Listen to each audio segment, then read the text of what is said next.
Juicy பொரியல் செய்ய 4 முட்டையை வந்து அடித்து ஊற்றி 1/2 ஸ்பூன் மிளகுத்தூள் 1/4 ஸ்பூன் உப்பு போட்டு அடித்து வச்சுருக்கேன்.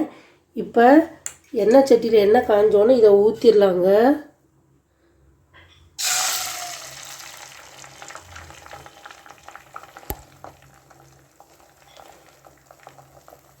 நல்லா பொரிஞ்சு வரட்டும், திருப்பி விடணுங்க.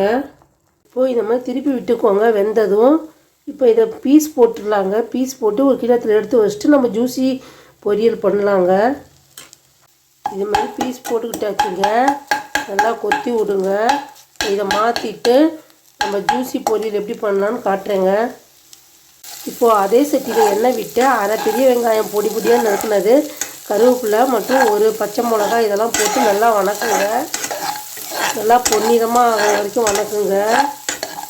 இந்த அளவுக்கு பொன்னிறமாக ஆனதும் தக்காளி ஒன்று அரைச்சி வச்சதை சேருங்க. நல்லா பச்சை வாசனை போக வணக்கி கொடுங்க. இப்போது இதில் 1 ஸ்பூன் இஞ்சி பூண்டு விழுதை சேருங்க.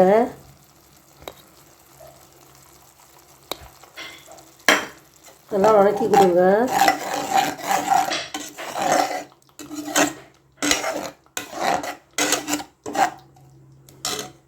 இப்போது இதில் 1 பிஞ்ச் உப்பு, 1/4 ஸ்பூன் மிளகாத்தூள், 1/4 ஸ்பூன் கரம் மசாலா இதெல்லாம் சேருங்க.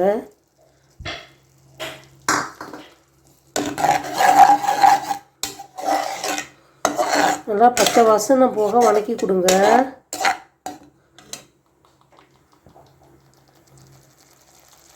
இப்போது இதில் வந்து பொரியல் பண்ண பீஸ் போட்ட முட்டையை சேருங்க. நல்லா கலந்து கொடுங்க.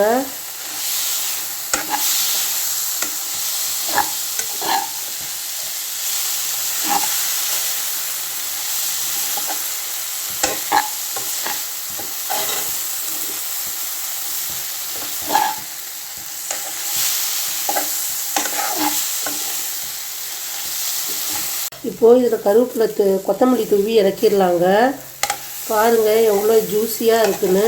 கொஞ்சம் ட்ரையாக விட்டு எடுக்கலாம், இல்லை ஜூஸியாகவும் கொடுக்கலாம். நான் கொஞ்சம் ட்ரையாக விட்டுருக்கேன். சொதன்னு இருக்க வேணான்றதுக்காக கொஞ்சம் ஜூஸியாகவும் எடுக்கலாம். நான் கொஞ்சம் ட்ரையாக விட்டுருக்கேன். பாருங்கள், அவ்வளோதாங்க. இதை சப்பாத்திக்கு தொட்டு சாப்பிட்லாங்க.